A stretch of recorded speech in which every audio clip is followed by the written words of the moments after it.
पवित्रवतु Om चोदयेत्रे सूनृतानां चेतन्ति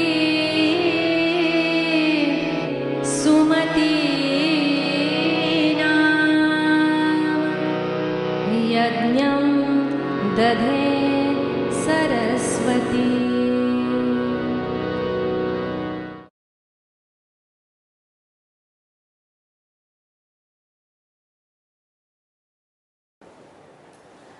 This lecture session is on cost analysis. My objective is to apprise the students of the significance of the cost concepts, which is very essential for any field of business activity. I begin with the base concepts of costs and then go on to the types of production cost. Now, how many of you all here are localites coming from Ghatkopar? One. How many of you all are here are students outside Ghatkopar? Okay. Now, I talk about the money cost. I'm sure you must have spent more money on coming here by auto rickshaw. That is, in terms of money, is the money cost. When I talk about real cost, it refers to two aspects which I would like to mention here.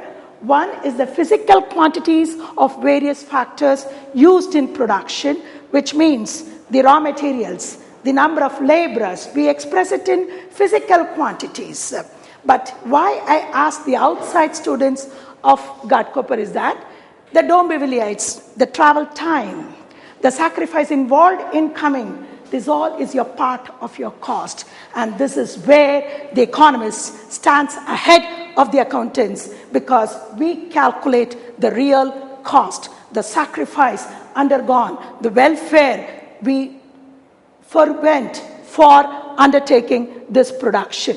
And that is real cost. So money cost, payment made to factors. What are the four factors?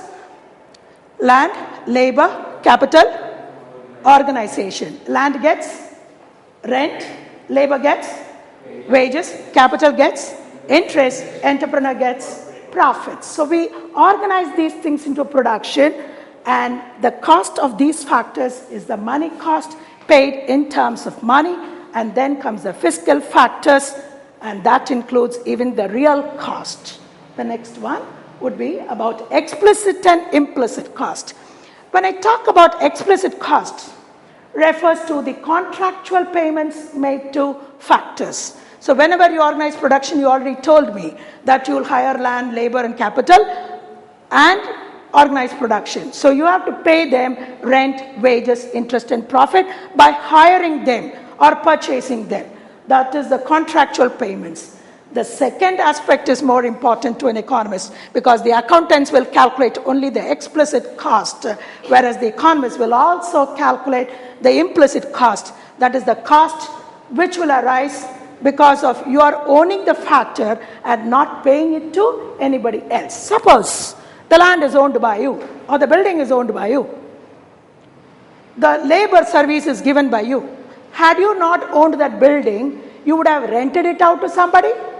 But now you don't have to give the rent, but that is your cost. Even that part has to be gained by you. So also the labor service which you are rendering to somebody, that had you hired somebody, you would have paid him. But since you are not hired that person, you are rendering your own service, so you are owning that. So this is known as the opportunity cost, which a firm does not buy or hire, but he already owns. This implicit cost is very significant to economics again. So when we calculate in economics, the total cost refers to total explicit cost as well as total implicit cost, whereas the accountants will not calculate the implicit costs. The next, opportunity cost. This is again very wonderful to economics. Is the cost of the next best alternative forgone? Yes, you have come here to this class, sacrificing your canteen time, correct? The next best alternative that you have forgone is your canteen time or strolling around the campus. So what you have forgone is the opportunity cost. Suppose, for example, a doctor. He practices and he gets, say, 10,000 rupees by way of his earnings. Okay? And in the next best alternative use is he works in a hospital. Now he is doing this. He is getting 10,000. But if he is working in a hospital, he'll get rupees 8,000.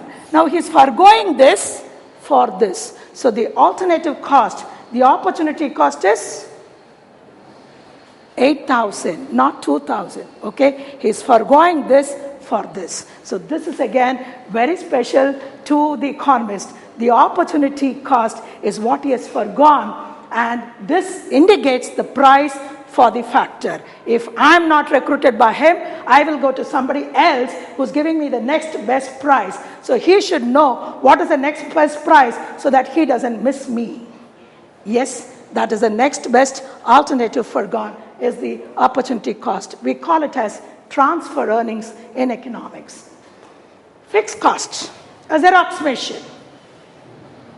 Fixed cost remains fixed irrespective of the output.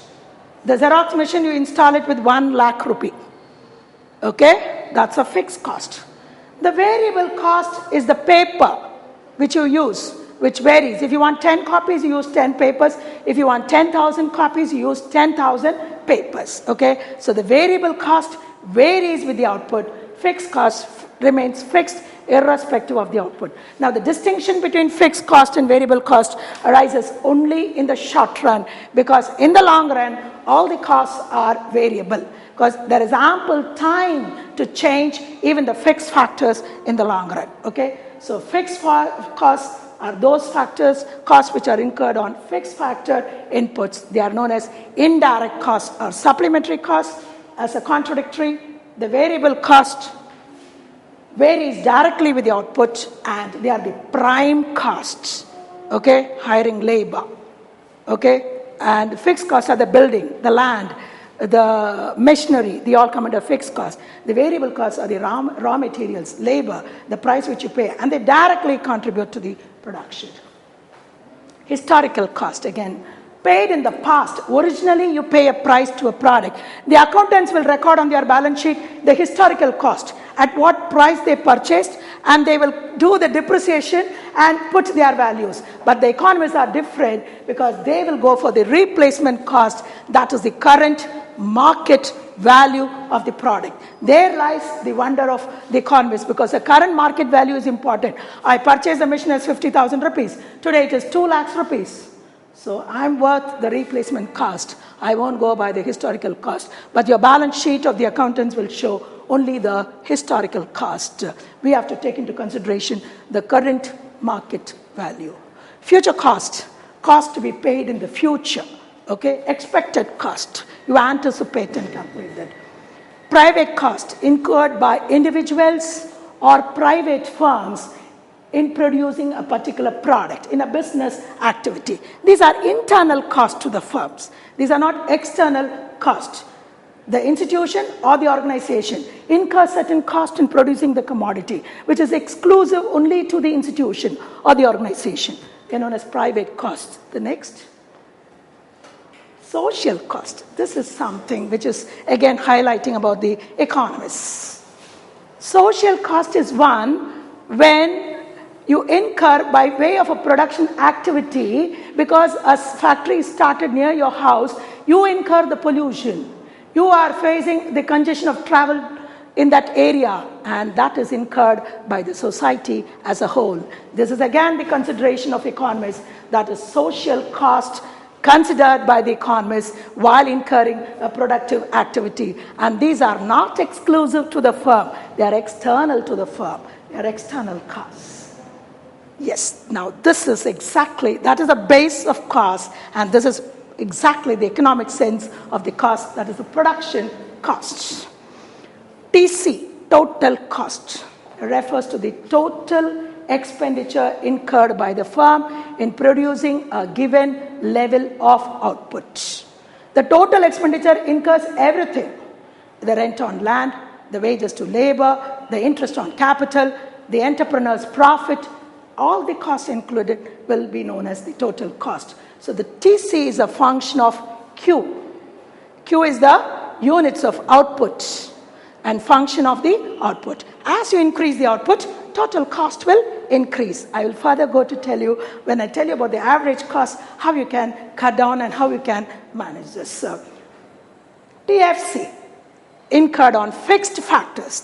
Whenever you organize production, you need both the fixed factors and the variable factor. Like I told you, the Xerox machine as well as the paper, the machine as well as the raw material. So the fixed factors, cost incurred on the expenditure on the fixed factors will be the fixed cost. TVC, expenditure incurred on the variable factors, raw materials and labor will be the variable factors. Please note the distinction between fixed and variable factors emerges only in the short period. In the long run, all factors are variable. Now, that is where the opportunity cost, when I say, I think about Paul Samuelson when he says economics is the queen of social sciences, because in economics is the only social science you have the measuring rod of money, that is price. And economics is the only social science which considers the opportunity cost, that is a welfare criteria. So when asked what is the difference between a finance major and an economics major,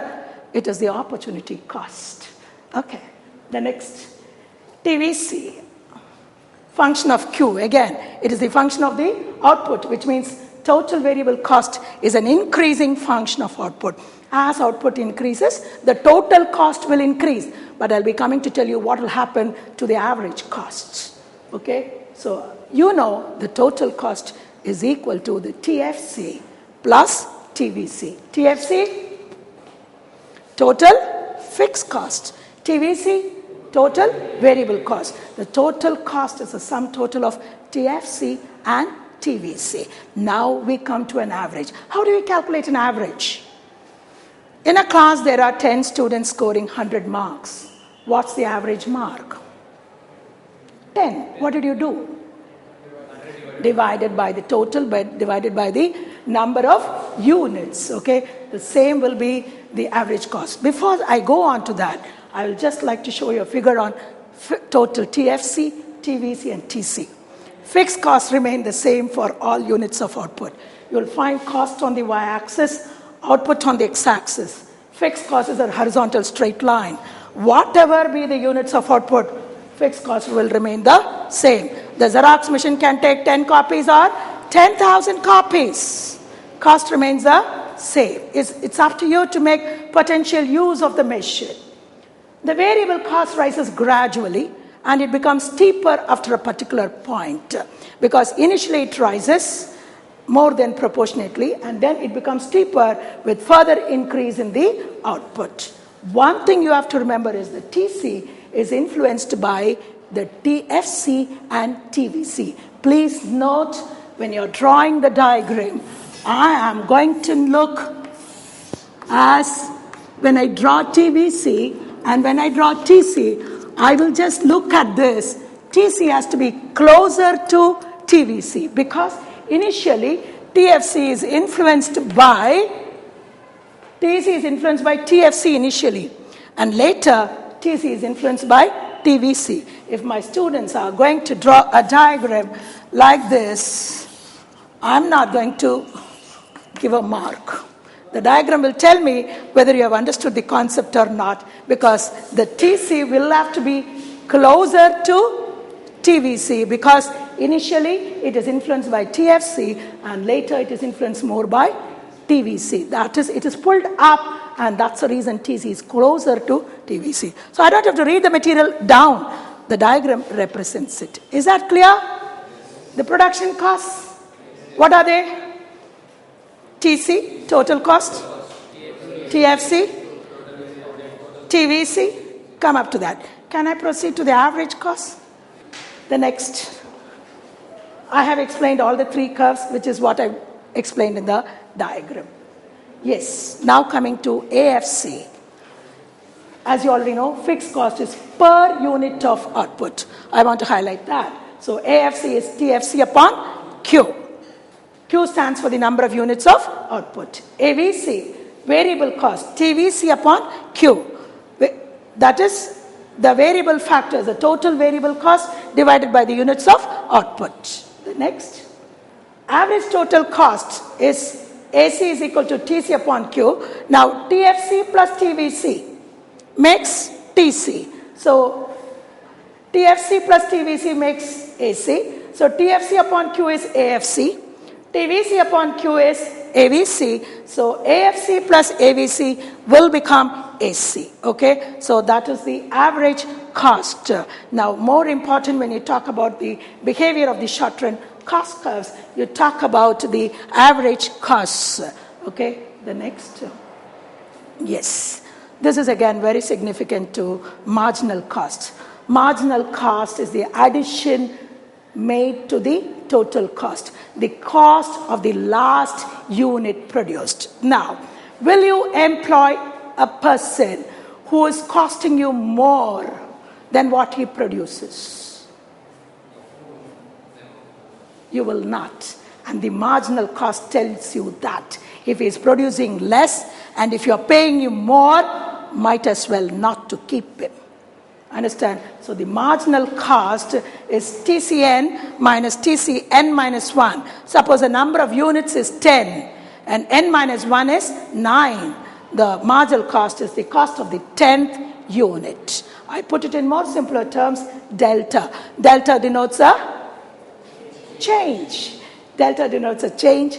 Change in the total cost by change in the output by 1 unit. Delta 1Q. So the marginal cost is of much economic significance in every field, because marginal cost tells you the swing up or the swing down, whether to have one more or not have one more, where the equilibrium is reached and whether to have that particular unit or not. The marginal cost is the very significant to economics, like the marginal utility, which you have already studied, like the marginal revenue, the cost of the last, the additional unit, that becomes very important. The next would be about the behavior of the cost curves. I'm talking today only about the short run, because in the long run, when I explain, I'll have to tell you about the economies of scale, which is even applicable to the short run also to some extent. When I tell you about the cost schedule in terms of rupees, I've given the units, a simpler table, TFC remaining the same irrespective of the output, units of output. TVC we have given approximately, and as you already know, TC is equal to TFC plus TVC. And this is a cross table. Once you understand that, you can do all sorts of sums and applications given in this, because you have to only understand the formula. So AFC, TFC upon Q. AVC, TVC upon Q. Now a simpler term for AC will be AFC plus AVC. Rather than dividing, you can always add. Adding will be easier. Now when it comes to marginal cost, how do you find this? Addition made to the total cost. 200 minus 180. 210 minus 200. 225 minus 210. You will find here marginal cost declines in the beginning and then it starts rising. And there I will explain the U shape of the cost curves. The cost declines in the beginning because of external or internal economies, advantages of large-scale production. After reaching a minimum point, the diseconomy set in. Because once you start a coaching class in Ghatkopar, it is easy. When your branch starts in Mulund, Malad, Thane, then one fellow cannot keep going around all the places, and then the diseconomies set in and the functioning becomes inefficient. That's what I will explain later when I tell you about the long run and the economies. The next. Yes. Now here again, my dear students, you have to take attention when you draw the AFC curve. The fixed cost can never ever become zero. So also the AFC curve slopes downwards to the right, because with the increase in the units of output, you're dividing TFC by a bigger number. Correct? 1, 2 units, 3 units, fixed cost remaining the same. You're dividing this by a bigger number. So naturally, AFC will go on declining with the increase in the output. Okay? AFC is the only curve. It shows a rectangular hyperbola, because each P into Q And that total area will remain the same for all units on the AFC. The second will be the AVC. AVC initially starts with an increase in the output. The variable factors, you use more and more of variable factors. The fixed factor functions very efficiently, so the cost starts declining. And after a minimum point is reached, the fixed factors become a little inefficient, but your variable factor starts increasing, variable cost starts rising. So the AVC curve is U-shaped. And here again, if you have studied production, the law of diminishing returns to scale or the diminishing marginal returns, the replication of that is the U-shape of the cost curve. I'll explain to that why the cost curves are U-shaped. I'll come up to that in the later session. So ATC. Now here again, ATC is more influenced by AFC initially. So it falls down. And later, ATC is more influenced by AVC. So please note when you're drawing, this has to be closer, showing that the falling effect of the AC is due to the falling effect of the AFC, and the rising effect of the AC curve, AC or ATC, total cost, both are same, is due to the pull of AVC, the rising pull of AVC. Okay? And the marginal costs, you have to note that it should intersect, because we are talking about perfect competition. An area, a competitive firm where the price is open and the market price is decided by demand and supply. So we are considering the optimum. What is optimum? Maximum. Okay? The optimum output is the maximum output, but that does mean it is not the maximum output. Optimum does mean maximum output at minimum cost. Only then it becomes optimum. Otherwise, it's not optimum. That is why in my class I always feel if out of 100 students, 75 students are listening to me, the optimum can be reached. And if you are listening out of 1 hour, 40 minutes, your optimum is reached. That is what we talk about, the optimum level of satisfaction. That is from the point of view of the consumer and from the point of view of the producer. The optimum is important. That is the maximum cost. I will be coming to tell you about that again. So have you understood the behavior of the cost curves based on the table? So all the cost curves are U-shaped except AFC, which is downward sloping. Okay? And marginal cost intersects AVC and AC at its lowest point. I'll now tell you about the interaction of AC and MC. How MC is more significant because it falls faster and it rises faster to show the costs. I've explained all this. Output increases, AFC goes on declining. Okay? Downward sloping curve. AVC, the optimum level of output. Once the optimum is reached, it goes on rising. AVC curve is U-shaped.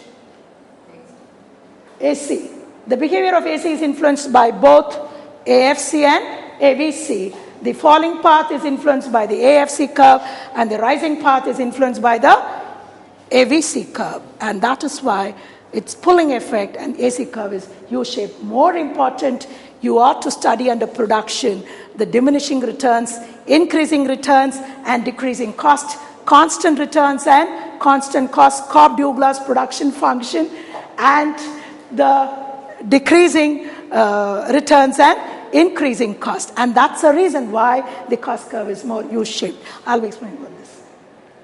Marginal cost is also U-shaped, indicating MC curve also falls in the beginning and then start rising. More important, it intersects the AVC and AC curve at their lowest points. One thing you must note is marginal cost is not influenced by fixed cost. It is independent of fixed cost and it is more influenced by variable cost. Why? Because it is the additional unit of the factor. Understand? You employ the next one or not in the short run is decided by you, but the fixed cost does not emerge there. Understand? The marginal cost is related more to the variable cost. Okay. So output and the intersection is P, the cost is minimum. Beyond that point, I'll show you MC intersects AC at its lowest point, AC is equal to MC. And beyond that point, when AC is rising, MC is also rising. That is, AC is lesser than MC. So the optimum point is reached, and this marginal cost plays a very, very significant role in deciding production in any field of business activity. You will not employ a person who does not give you more than he costs you. So the marginal cost is the deciding factor. Is that clear? Okay. I will proceed on long run costs in the next session, where I will be telling about the economies and diseconomies of scale. But I would like to conclude this session with one important aspect. There was an interview where a mathematician, an accountant, and an economist are attending the interview. The question was very simple. The interviewer asked, what is 2 plus 2? So the mathematician immediately gets up to say, incredulously, 2 plus 2 is equal to 4. Exactly, it has to be 4. And that's a mathematician. The accountant person gets up to say, 2 plus 2 should be 4. Whether you give 10% or you take 10%, the average ought to be 4. But when it comes to the economist, he gets up, quickly shuts the door, closes the shadow, goes and sits near the interviewer and asks, tell me what you want it to be equal to. And there you need economists, because they can change the tables, and you need them for governance. And it is the queen of social sciences. Thank you very much for the wonderful session.